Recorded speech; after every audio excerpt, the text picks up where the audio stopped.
शुक्लांबरधरं विष्णुं शशिवर्णं चतुर्भुजं प्रसन्नवदनं ध्यायेत् सर्वविघ्नोपशान्तये। व्यासं वसिष्ठनप्तारं शक्तै पौत्रमकल्मषं पराशरात्मजं वन्दे शुकतातं तपोनिधिं। व्यासाय विष्णुरूपाय व्यासरूपाय विष्णवे नमो वै ब्रह्मनिधये वासिष्ठाय नमो नमः। अविकाराय शुद्धाय नित्याय परमात्मने सदैकरूपरूपाय विष्णवे सर्वजिष्णवे। यस्य स्मरणमात्रेण जन्म संसारबन्धनात् विमुच्यते नमस्तस्मै विष्णवे प्रभविष्णवे। ॐ नमो विष्णवे प्रभविष्णवे। श्रीवैशम्पायन उवाच श्रुत्वा धर्मानशेषेण पावनानि च सर्वशः युधिष्ठिरः शान्तनवं पुनरेवाभ्यभाषत। युधिष्ठिर उवाच किमेकं दैवतं लोके किं वाप्येकं परायणं स्तुवन्तः कं कमर्चन्तः प्राप्नुयुर्मानवा शुभम्। को धर्मः सर्वधर्माणां भवतः परमो मतः किं जपन्मुच्यते जन्तुर्जन्म संसारबन्धनात्। श्रीभीष्म उवाच जगत्प्रभुं देवदेवम् अनन्तं पुरुषोत्तमं स्तुवन्नामः सहस्रेण पुरुषस्तततोत्थितः तमेव चार्चयन् नित्यं भक्त्या पुरुषम् अव्ययम् ध्यायन् स्तुवन्नमस्यं च यजमानस्तमेव च। अनादिनिधनं विष्णुं सर्वलोकमहेश्वरं लोकाध्यक्षं स्तुवन्नित्यं सर्वदुःखातिगो भवेत्। ब्रह्मण्यं सर्वधर्मज्ञं लोकानां कीर्तिवर्धनं लोकनाथं महद्भूतं सर्वभूतभवोद्भवम्। एष मे सर्वधर्माणां धर्मोऽधिकतमो मतः यद्भक्त्या पुण्डरीकाक्षं स्तवैर्रच्चैर्नरः सदा। परमं यो महत्तेजः परमं यो महत्तपः परमं यो महद्ब्रह्म परमं यः परायणम्। पवित्राणां पवित्रं यो मङ्गलानां च मङ्गलम् देवतं देवतानां च भूतानां यो व्ययः पिता यतः सर्वाणि भूतानि भवन्त्यादियुगागमे यस्मिंश्च प्रलयं यान्ति पुनरेव युगक्षये तस्य लोकप्रधानस्य जगन्नाथस्य भूपते विष्णोर्नाम सहस्रं मे शृणु पापभयापहम्। यानि नामानि गौणानि विख्यातानि महात्मनः ऋषिभिः परिगीतानि तानि वक्ष्यामि भूतये। ऋषिर्नाम्नां सहस्रस्य वेदव्यासो महामुनिः छन्दोऽनुष्ठुप् तथा देवो भगवान् देवकीसुतः अमृतांशोद्भवो बीजं शक्तिर्देवकी नन्दनः त्रिसामा हृदयं तस्य शान्त्यर्थे विनियुज्यते। विष्णुं जिष्णुं महाविष्णुं प्रभविष्णुं महेश्वरम् अनेकरूपदैत्यान्तं नमामि पुरुषोत्तमम्। अस्य श्रीविष्णोर्दिव्यसहस्रनामस्तोत्रमहामन्त्रस्य श्रीवेदव्यासो भगवान् ऋषिः अनुष्ठुप्छन्दः श्रीमहाविष्णुः परमात्मा श्रीमन्नारायणो देवता अमृतांशोद्भवो भानुरिति बीजम् देवकी नन्दनः सृष्टेति शक्तिः उद्भवक्षोभणो देव इति परमो मन्त्रः शङ्ख बृन्नन्दकी चक्रीति कीलकम् शार्ङ्गधन्वा गदाधर इति अस्त्रम् रथाङ्गपाणिरक्षोभ्य इति नेत्रम् त्रिसामा सामगः सामेति कवचम् आनन्दम् परब्रह्मेति योनिः ऋतुः सुदर्शनः काल इति दिग्बन्धः श्रीविश्वरूप इति ध्यानम् श्रीमहाविष्णुः प्रीत्यर्थे सहस्रनाम जपे विनियोगः।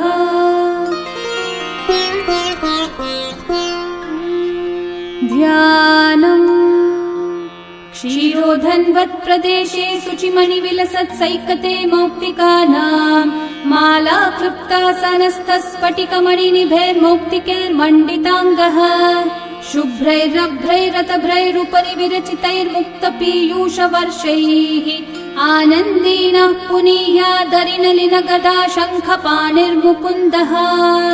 भुःपादौ यस्य नाभिर्वियदसुरनिलश्चन्द्रसूर्यौ च नेत्रे कर्णावाशाः शिरौ द्योर्मुखमपि दहनो यस्य वास्तेयमब्धिः अन्तस्थं यस्य विश्वं सुरनरखगो भोगि गन्धर्वदैत्यैः चित्रं रम्यते त्रिभुवन विपुषं विष्णुमीशं नमामि। ॐ नमो भगवते वासुदेवाय। शान्ताकारं भुजगशयनं पद्मनाभं सुरेशं विश्वाधारं गगनसदृशं मेघवर्णं शुभाङ्गं लक्ष्मीकान्तं कमलनयनं योगिहृद्ध्यानगम्यं वन्दे विष्णुं भवभयहरं सर्वलोकैकनाथम् मेघश्यामं पीतकौशेयवासं श्रीवत्साङ्कं कौस्तुभोद्भासिताङ्गम् पुण्योपेतं पुण्डरीकायताक्षं विष्णुं वन्दे सर्वलोकैकनाथम् नमः समस्तभूतानामादिभूताय भूभृते अनेकरूपरूपाय विष्णवे प्रभविष्णवे सशङ्खचक्रं सकिरीटकुण्डलं सपीतवस्त्रं सरसीरुहेक्षणं सहारवक्षस्थलशोभिकौस्तुभं नमामि विष्णुं शिरसा चतुर्भुजम् छायायां पारिजातस्य हेमसिंहासनोपरि आसीनमम्बुदश्याममायताक्षम् अलङ्कृतम् चन्द्राननं चतुर्बाहुं श्रीवत्साङ्कितवक्षसं रुक्मिणी सत्यभामाभ्यां सहितं कृष्णमाश्रये। ॐ विश्वं विष्णुर्वषट्कारो भूतभव्यभवत्प्रभुः भूतकृद्भूतभृद्भावो भूतात्मा भूतभावनः भूतात्मा परमात्मा च मुक्तानां परमा गतिः अव्ययः पुरुषः साक्षी क्षेत्रज्ञोऽक्षर एव च योगो योगविदां नेता प्रधानः पुरुषेश्वरः नारसिंहः वपुः श्रीमान् केशवः पुरुषोत्तमः सर्वः शर्वः शिवस्थाणोर्भूतादिर्निधिरव्ययः सम्भवो भावनो भर्ता प्रभवः प्रभुरीश्वरः स्वयंभू शम्भुरादित्यः पुष्कराक्षो महास्वनः अनादिनिधनो धाता विधाता धातुरुत्तमः अप्रमेयो ऋषिकेशः पद्मनाभोऽमरः प्रभुः विश्वकर्मा मनुस्त्वष्टा स्थविष्ठस्थविरो ध्रुवः अग्राह्यः शाश्वतः कृष्णो लोहिताक्षः प्रतर्दनः प्रभुतस्त्रिककुब्धामः पवित्रं मङ्गलं परम् ईशानः प्राणदः प्राणो ज्येष्ठः श्रेष्ठः प्रजापतिः हिरण्यगर्भो भूगर्भो माधवो मधुसूदनः ईश्वरो विक्रमी धन्वी मेधावी विक्रमक्रमः अनुत्तमो दुराधर्षः कृतज्ञः कृतिरात्मवान् सुरेशः शरणं शर्म विश्वरेतः प्रजाभवः अहः संवत्सरो व्याळः प्रत्ययः सर्वदर्शनः अजः सर्वेश्वरः सिद्धिः सिद्धि सर्वादिरच्युतः वृषा कपिरमेयात्मा सर्वयोगविनिःसृतः वसुर्वसुमना सत्यः समात्मा संमितः समः अमोघः पुण्डरीकाक्षो वृषकर्मा वृषाकृतिः रुद्रो बहुशिरा बभ्रुर्विश्वयोनिः शुचिश्रवाः अमृतः शाश्वतस्थाणोर्वरारोहो महातपाः सर्वगः सर्वविद्भानुः विश्वक्सेनो जनार्दनः वेदो वेदविदव्यङ्गो वेदाङ्गो वेदवित्कविः लोकाध्यक्षः सुराध्यक्षो धर्माध्यक्षः कृताकृतः चतुरात्मा चतुर्व्यूहश्चतुर्दंष्ट्रश्चतुर्भुजः भ्राजिष्णुर्भोजनं भोक्ता सहिष्णुर्जगदादिजः अनघो विजयो जेता विश्वयोनिः पुनर्वसुः उपेन्द्रो वामनः प्रांशुरमोघः शुचिरूर्चितः अतीन्द्रः सङ्ग्रहः सर्गो धृतात्मा नियमो यमः वेद्यो वैद्यः सदा योगी वीरः माधवो मधुः अतीन्द्रियो महामायो महोत्साहो महाबलः महाबुद्धिर्महावीर्यो महाशक्तिर्महाद्युतिः अनिर्देश्य वपुः श्रीमान् अमेयात्मा महाधृतक् महेश्वासो महीभर्ता श्रीनिवासः सतां गतिः अनिरुद्धः सुरानन्दो गोविन्दो गोविदाम्पतिः मरीचिर्दमनोहंसः सुपर्णो भुजगोत्तमः हिरण्यनाभः सुतपः पद्मनाभः प्रजापतिः अमृत्युः सर्वदृक्सिंहः सन्धाता सन्धिमान् स्थिरः अजो दुर्मशनः शास्ता विश्रुतात्मा सुरारिः गुरुर्गुरुतमो धामः सत्यः सत्यः पराक्रमः निमिषो निमिषस्रग्वी वाचस्पतिरुदारधीः अग्रणीर्ग्रामणी श्रीमान् न्यायो नेता समीरणः सहस्रमूर्धा विश्वात्मा सहस्राक्षः सहस्रपात् आवर्तनो निवृत्तात्मा संवृतः सम्प्रमर्दनः अहः संवर्तको वह्निरनिलो धरणीधरः सुप्रसादः प्रसन्नात्मा विश्वदृग्विश्वभुग्विभुः सत्कर्ता सत्कृतः साधुर्जन्मोर्नारायणो नरः असंख्येयो प्रमेयात्मा विशिष्टः शिष्टकृच्छुचिः सिद्धार्थः सिद्धसङ्कल्पः सिद्धिदः सिद्धिसाधनः वृषाही वृषभो विष्णुर्वृषपर्वा वृषोदरः वर्धनो वर्धमानश्च विविक्तः श्रुतिसागरः सुभुजो दुर्धरो वाग्मी महेन्द्रो वसुदो वसुः नैकरूपो बृहद्रूपः क्षिपिविष्टप्रकाशनः ओजस्तेजोद्युतिधरः प्रकाशात्मा प्रतापनः ऋद्धस्पष्टाक्षरो मन्त्रश्चन्द्रांशूर्भास्करद्युतिः अमृतांशूद्भवो भानुः शशबिन्दुः सुरेश्वरः औषधं जगतः सेतुः सत्यधर्मः पराक्रमः भूतभव्यभवन्नाथः पवनः पावनो नलः कामः कामकृत्कान्तः कामः कामप्रदः प्रभुः युगादिकृद्युगावर्तो नैकमायो महाशनः अदृश्यो व्यक्तरूपश्च सहस्रजिदनन्तजित् इष्टो विशिष्टशिष्टेष्ठः शिखण्डी नहुषो वृषः क्रोधः क्रोधकृत्कर्ता विश्वबाहुर्महीधरः अच्युतः प्रथितः प्राणः प्राणदो वासवानुजः अपान्निधिरधिष्ठानम् अप्रमत्तः प्रतिष्ठितः स्कन्दः स्कन्दद्धरो धुर्यो वरदो वायुवाहनः वासुदेवो बृहद्भानुरादिदेवः पुरन्दरः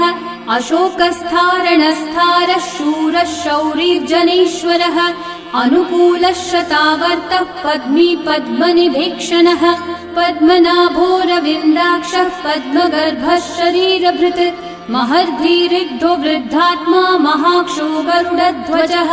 अतुलः शरभो भीमः समयज्ञो हविर्हरिः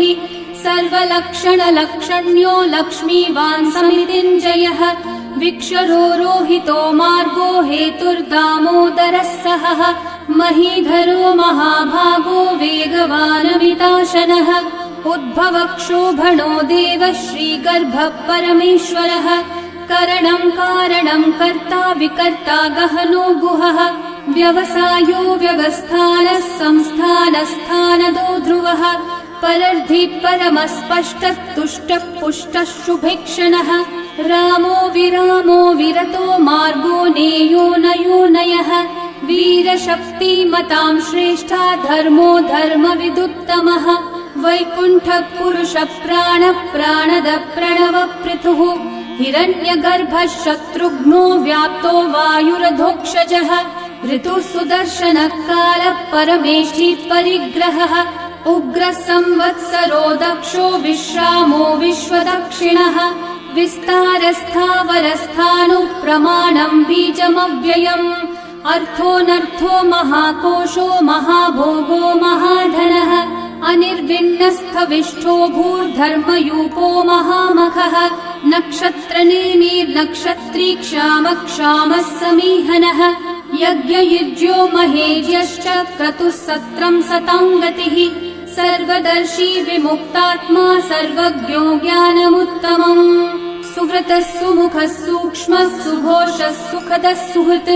मनोहरो जितक्रोधो वीरबाहुर्विदारणः स्वापनः स्ववशो व्यापी नैकात्मा नैककर्मकृत् वत्सरो वत्सलो वत्सी रत्नगर्भो धनीश्वरः धर्मगुग्धर्मकृद्धर्मी सदसक्षरमक्षरम् अविज्ञाता सहस्रांशूर्विधाता कृतलक्षणः गभस्तिनेमि सत्त्वस्थः सिंहो भूतमहेश्वरः आदिदेवो महादेवो देवेशो देवभृद्गुरुः उत्तरो गोपतिर्गोप्ता ज्ञानगम्यः पुरातनः शरीरभूतभृद्भोक्ता कपीन्द्रो भूरि दक्षिणः सोमपो मृतपः सोमः पुरुजित्पुरुसत्तमः विनयोजयः सत्यसन्धो दाशारः सात्वतां पतिः जीवो विनयिता साक्षी मुकुन्दोमितविक्रमः अम्भो निधिरनन्तात्मा महोदधिशयोऽन्तकः अजो महार्हः स्वाभाव्यो जिता मित्रप्रमोदनः आनन्दो नन्दनो नन्दः सत्यधर्मा त्रिविक्रमः महर्षि कपिलाचार्य कृतज्ञो मेदिनीपतिः त्रिपदस्त्रिदशाध्यक्षो महाशृङ्गकृतान्तकृत् महावराहो गोविन्दः सुषेणः कनकाङ्गदी गुह्यो गभीरो गहनो गुप्तश्चक्रगदाधरः वेधास्वाङ्गोजितः कृष्णो दृढसङ्कर्षणोच्युतः वरुणो वारुणो वृक्षः पुष्कराक्षो महामनाः भगवान् भगहानन्दी वनमाली हलायुधः आदित्यो ज्योतिरादित्यः सहिष्णुर्गतिसत्तमः सुधन्वा खण्डपरशुर्दारुणो द्रविणप्रदः दिवस्पृक् सर्वदृग्व्यासो वाचस्पतिरयो निजः त्रिसामासामगः सामन्निर्वाणम् भेषजम्भिषक् सन्न्यासकृच्छमः शान्तो निष्ठा शान्तिपरायणम् शुभाङ्गः शान्तिदः सृष्टा कुमुदः कुवलेशयः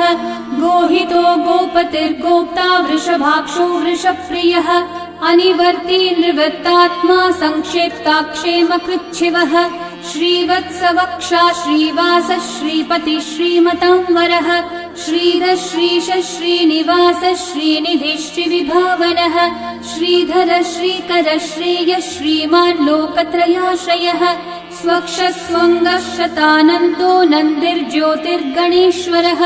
विजितात्मा विधेयात्मा सत्कीर्तिश्चिन्न संशयः उदीर्णः सर्वतश्चक्षुरनीशः शाश्वतः स्थिरः भूषयो भूषणो भूतिर्विशोकः शोकनाशनः अर्चिष्मान् अर्चितः कुम्भो विशुद्धात्मा विशोधनः अनिरुद्धो प्रतिरथः प्रद्युम्नोमितविक्रमः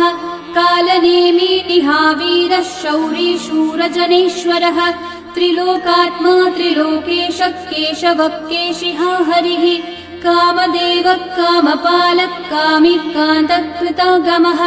अनिर्देश्य वपुर्विष्णु वीरोऽनन्तो धनञ्जयः ब्रह्मण्यो ब्रह्मकृद् ब्रह्मा ब्रह्म ब्रह्म विवर्धनः ब्रह्मविद् ब्राह्मणो ब्रह्मी ब्रह्मज्ञो ब्राह्मणप्रियः महाकर्मो महाकर्मा महातेजा महोरगः महाक्रतुर्महायज्वा महायज्ञो महाहविः स्तव्यस्तव प्रियस्तोत्रम् स्तुतिस्तोतारणप्रियः पूर्णपूरयिता पुण्यः पुण्यकीर्तिरणामयः मनोजवस्तीर्थकरो वसुरेता वसुप्रदः वसुप्रदो वासुदेवो वसुर्वसुमनाहविः सद्गति सत्कृति सत्ता सद्भूति सत्परायणः शूरसेनो यदुश्रेष्ठः सन्निवासः सुयामुनः भूता वासो वासुदेवः सर्वासु निलयो नलः दर्पः दर्पदो दृप्तो दुर्धरोऽथा पराजितः विश्वमूर्तिर्महामूर्तिर्दीप्तमूर्तिरमूर्तिमान् अनेकमूर्तिरव्यक्तः शतमूर्तिः शताननः एकोनैकः स वक्कः किं यतत्पदमनुत्तमम् लोकबन्धुर्लोकनाथो माधवो भक्तवत्सलः सुवर्णवर्णो हेमाङ्गो वराङ्गश्चन्दनाङ्गदे वीरः विषमः शून्यो घृताशीरशलश्चलः अमानी मानदो मान्यो लोकस्वामी त्रिलोकधृक् सुमेधामेधजो धन्यः सत्यमेधाधराधरः तेजो वृषो द्युतिधरः सर्वशस्त्रभृताम्बरः प्रग्रहो निग्रहो व्यग्रो नैकः शृङ्गो गदाग्रजः चतुर्मूर्तिश्चतुर्बाहुश्चतुर्व्यूहश्चतुर्गतिः चतुरात्मा चतुर्भावश्चतुर्वेदविदेकपात् समावर्तो निर्वृत्तात्मा दुर्जयो दुरतिक्रमः दुर्लभो दुर्गमो दुर्गो दुरावासो दुरारिहा शुभाङ्गो लोकसारङ्गः सुतन्तुस्तन्तुवर्धनः इन्द्रकर्मा महाकर्मा कृतकर्मा कृतागमः उद्भवः सुन्दर सुन्दो रत्ननाभः सुलोचनः अर्को वाजः सनः शृङ्गी जयन्तः सर्वविजयी सुवर्णबिन्दु रक्षोभ्यः सर्ववागीश्वरेश्वरः महाहृदो महाकर्तो महाभूतो महानिधिः कुमुदः कुन्दरः कुन्दः पर्जन्यः पावनो निलः अमृताशोऽमृतवपुः सर्वज्ञः सर्वतोमुखः सुलभः सुव्रतः सिद्धः शत्रुजिच्छत्रुतापनः न्यग्रोधोदम्बरोऽश्वत्थः चाणूरान्ध्रनिषूदनः सहस्रार्ची सप्तजिह्वा सप्तैधा सप्तवाहनः अमूर्तिरनघोचिन्त्यो भयकृद्भयनाशनः अनुर्बृहत्कृशस्थूलो गुणवृन्निर्गुणो महान् अधृतस्वधृतस्वास्य प्राग्वंशो वंशवर्धनः भारभृत्कथितो योगी योगीशः सर्वकामदः आश्रमश्रमणश्रामः सुपर्णो वायुवाहनः धनुर्धरो धनुर्वेदो दण्डो दमयिता दमः अपराजितः सर्वसहो नियन्ता नियमो यमः सत्त्ववान् सात्विकः सत्यः सत्यधर्मपरायणः अभिप्रायप्रियार्होर्हः प्रियकृत्प्रीतिवर्धनः विहाय स गतिर्ज्योतिः सुरचिर्हुतभुक् विभुः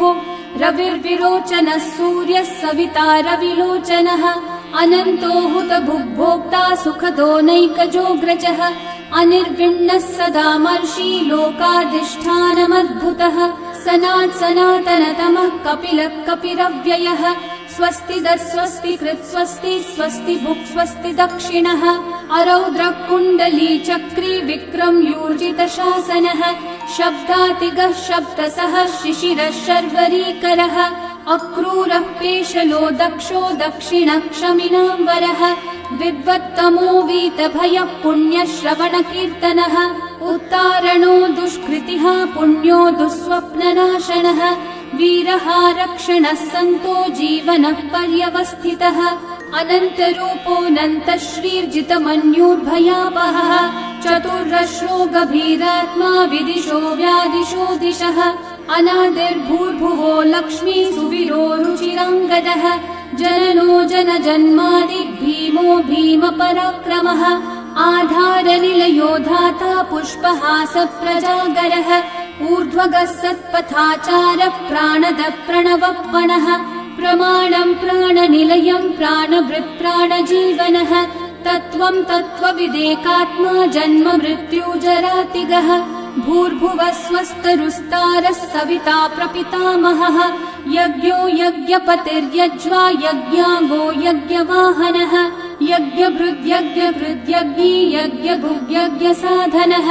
यज्ञातकृद्यज्ञगुह्यामन्नमन्नादयेव च आत्मयोनिः स्वयं जातो वैखानः सामगायनः देवकीनन्दनः सृष्टा शितीशः पापनाशनः शङ्खवृन्नन्दकी चक्री शार्ङ्गधन्वा गदाधरः रथाङ्गपाणिरक्षोभ्यः सर्वप्रहरणायुधः सर्वप्रहरणायुध ॐ नम इति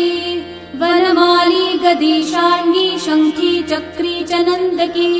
श्रीमान्नारायणो विष्णुर्वासुदेवोऽभिरक्षतु वनमाली गदी शार्ङ्गी शङ्खी चक्री च नन्दकी श्रीमान्नारायणो विष्णुर्वासुदेवोऽभिरक्षतु वनमाली गदी शार्ङ्गी शङ्खी चक्री च नन्दकी श्रीमान्नारायणो विष्णुर्वासुदेवोऽभिरक्षतु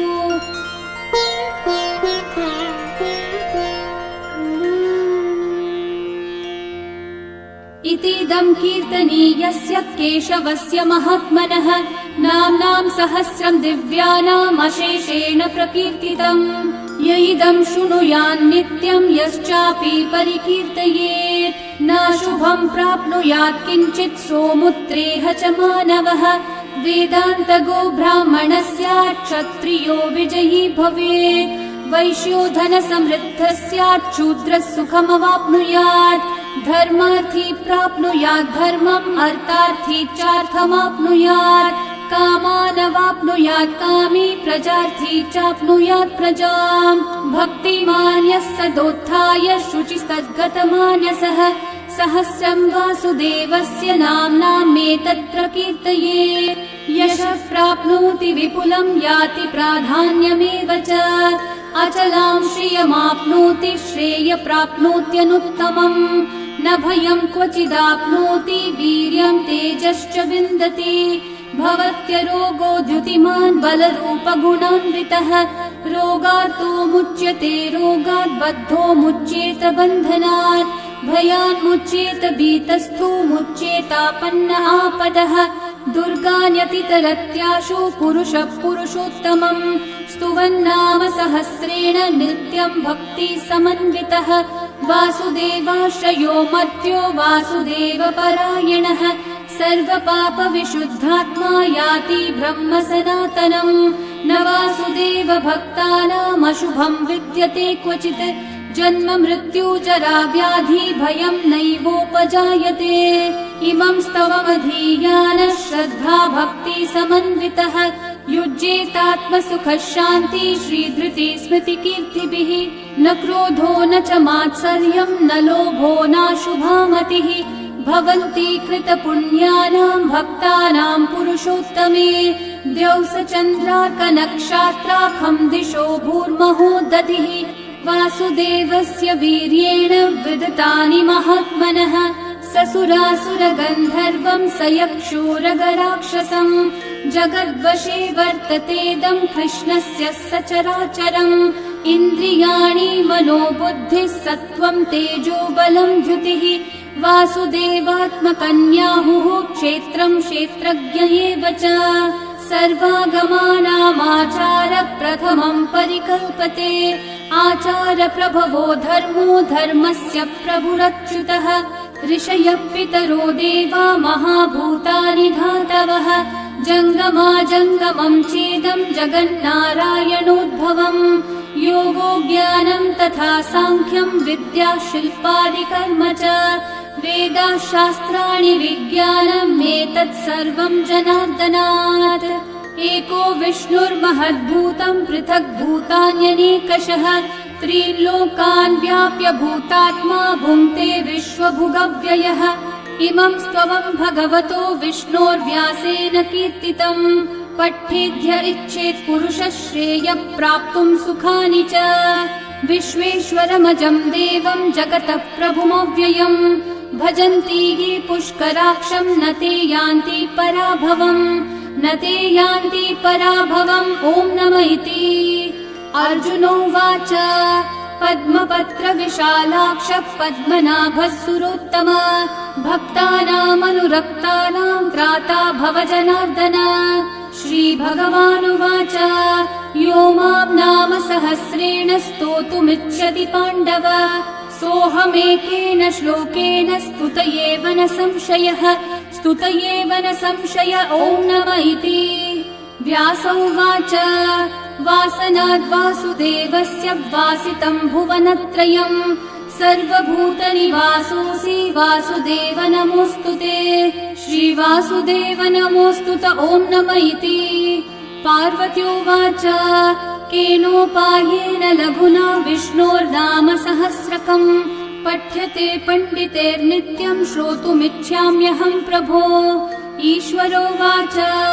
श्रीराम राम रामेति रमे रामे मनोरमे सहस्रनाम तत्तुल्यं राम नाम वरानने श्रीराम राम रामेति रमे रामे मनोरमे सहस्रनाम तत्तुल्यं राम नाम वरानने